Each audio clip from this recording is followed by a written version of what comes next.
and we were playing this Schoenberg. It was a new recording. That's the reason why we were playing it.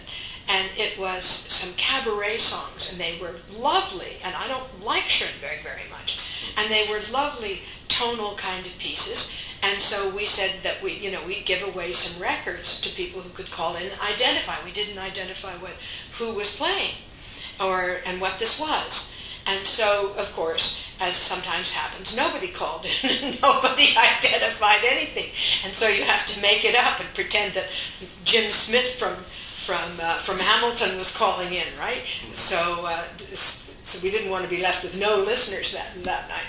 So anyway, I was on the air reading my script or doing whatnot, and the phone rang. I could see the light blinking in the studio, in the control booth, and so Fred Rattigan answered this call, and by gum, it was Glenn. And Glenn, so I was told, had said yes, he could identify the piece of music, and that it was some Schoenberg opus, whatever it was, the whole thing. And Freddie said, but Glenn, this is your recording. And Glenn said, yes, I know, but I want my free record anyway, so would you please send me the free record, because I have identified it correctly.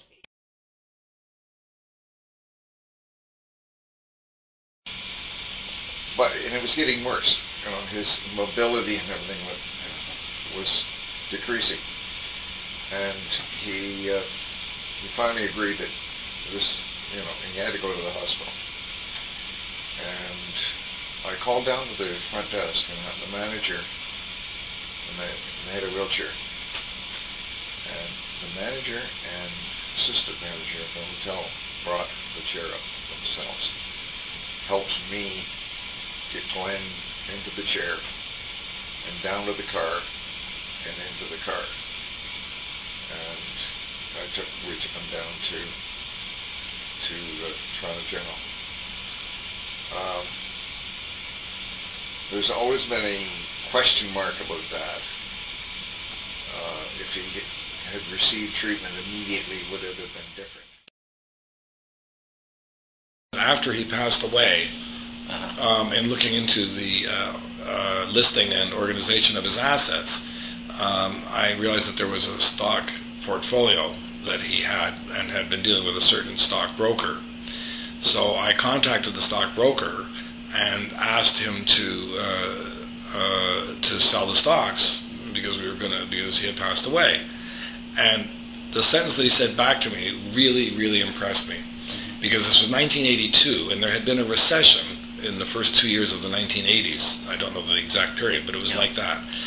And I said to him to sell the stocks. And his answer was, Steve, he said, I have exactly only one client who has made money in the stock market in the last 2 years, and that was Glenn, and you cannot sell him out now. I was 18 at the time, so Glenn would have been 15.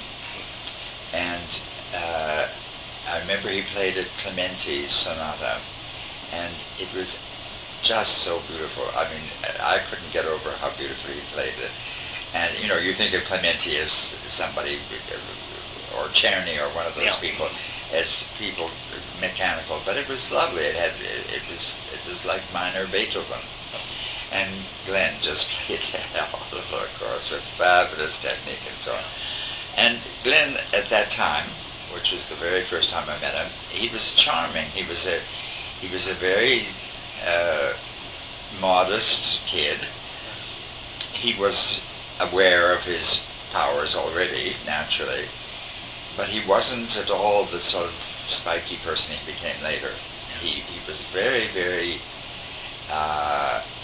outgoing, and I remember we were introduced, and he was interested in knowing where I was from and what I did and who was my favorite composer. And I said, Debussy. And he said, I hate Debussy.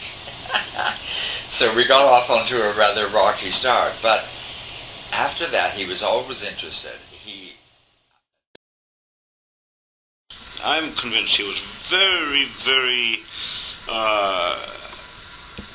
knowledgeable about how his antics, as they might be called, his singing, his chair, his whole appearance gave him huge publicity, and I think he exploited that. And you know, I think he could have played on other chairs at the, you know, if they were the right height. Yeah. There's a story about him playing with George Sell in Cleveland. I think it's not true, but se non è vero è ben trovato. And so as the rehearsal was about to start, he was adjusting back and forth his chair, a little up, a little down, a little up, a little down. Supposedly George Sell, who he had quite a wit.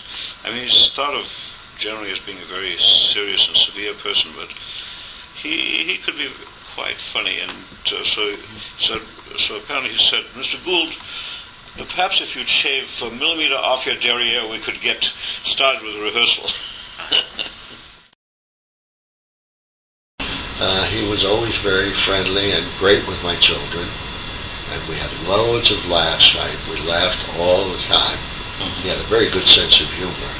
I mean, I compare him to other very fine musicians whom I've known, and most of them, sense of humor is a little bit shaky, if even non-existent. But he had a great sense of humor, always lots of laughs. But of course, in the 70s, I gather he went downhill in terms of his... What fueled our dialogue over the years after the initial call was that he was very interested in my world, film. I was very interested in Gould's structure, the architecture of his projects. For me, a similar experience was his first radio documentary, The Idea of North, which I thought was a remarkable, pioneering piece of work. And so we often talked about the architecture of any given piece of work, and he was very interested in how I structured the films that I made. And I became influenced by Glenn's preoccupation with structure. It had a big impact on my own work and my own thought processes in approaching any kind of project, structure, and remains so to this day, 40 years later. So what I did was I embarked on 3 or 4 episodes before I approached Glenn. I had Peter Ustinov done, R.D. Lang in Glasgow done, Mai Zecheling in Stockholm, and Elie Wiesel in Jerusalem, before I even introduced Glenn to the idea of the series.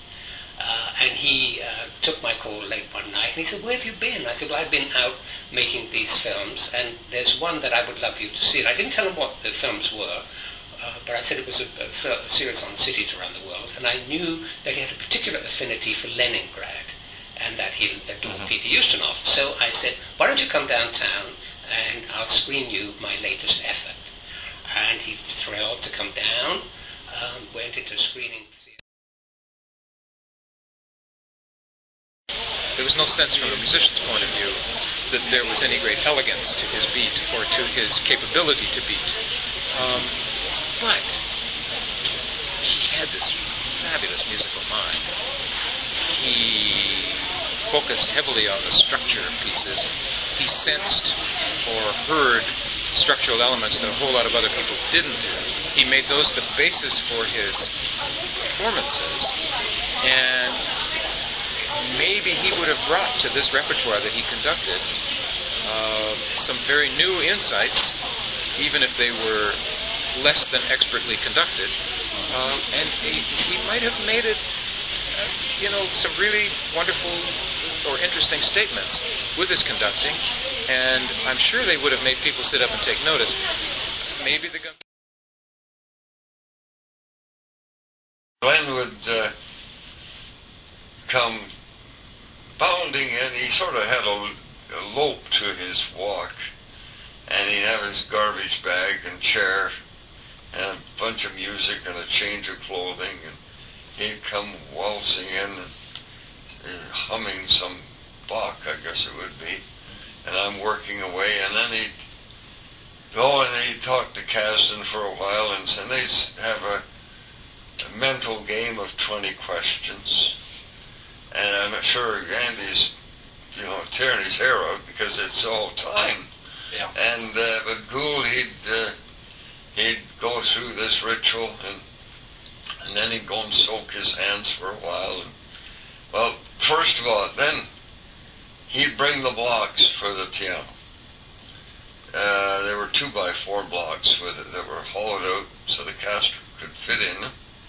So he would lift up this concert grand and put a block underneath each caster so it would be a little higher.